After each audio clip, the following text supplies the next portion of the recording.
ডালের টক রান্না করে তো আমরা সবাই খেয়েছি। আজকে আপনাদের সাথে শেয়ার করব মাছের টক রান্না।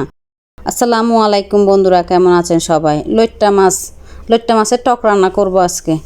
লইট্টা মাছ বাজার থেকে যখন কিনে আনা হয় অনেক সময় দেখা যায় অনেকগুলা মাছ নরম থেকে যায়, ওগুলো আলাদা করে রেখে দেওয়া হয়। ওই মাছ দিয়ে আজকে টক রান্না দেখাবো। এই ফলটা তো চিনেন, বেলম্বু বলে থাকি আমরা। তো কাঁচা বেলম্বু হলে ভালো হতো, আমার কাছে কাঁচা বেলম্বু নাই, তাই ফ্রিজের থেকে বেলম্বু দিয়েই রান্নাটা করব আজকে। আমি লইট্টা মাছটা ভালোভাবে ধুয়ে নিলাম, ধুয়ে কাঁচামরিচ, পেঁয়াজ আর 1 কোষ রসুন কুচি করে নিলাম, আর বেলম্বুগুলা ভালোভাবে ধুয়ে নিলাম, একটু ধনিয়া পাতা কেটে নিলাম। এখন আমি হাতে মেখেই এই রান্নাটা বসাবো।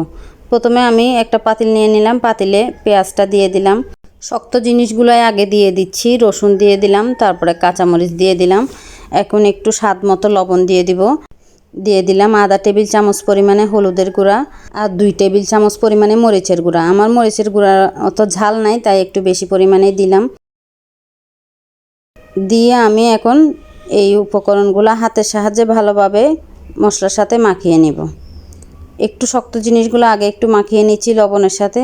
এখন দিয়ে দিব পরিমাণ মতো তেলটা দিয়ে আমি আবার পেঁয়াজ আর মশলাগুলো আবার একটু হাতের সাহায্যে মাখিয়ে নেব।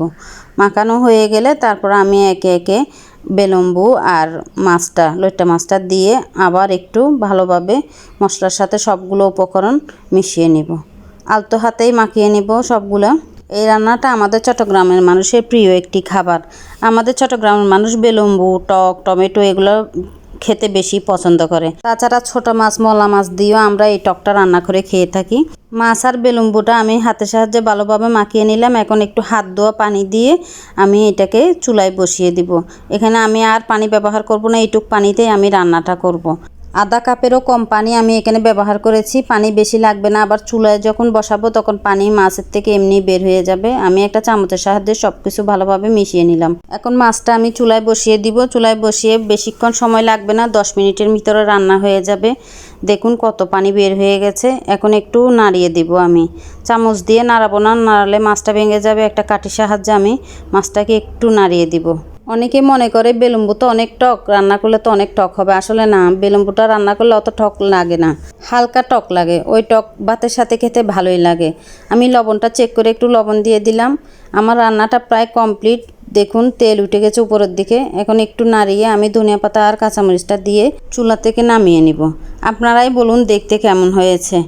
আমার এই রেসিপি যদি ভালো লেগে থাকে লাইক, কমেন্ট, শেয়ার করে পাশে থাকবেন। আর বাসায় অবশ্যই একবার বানিয়ে দেখবেন খেতে দারুণ লাগে। গরম ভাতের সাথে জাস্ট জমে যাবে। ভুল হলে ক্ষমার দৃষ্টিতে দেখবেন। সবাই ভালো থাকবেন, সুস্থ থাকবেন। আল্লাহ হাফেজ। আসসালামু আলাইকুম।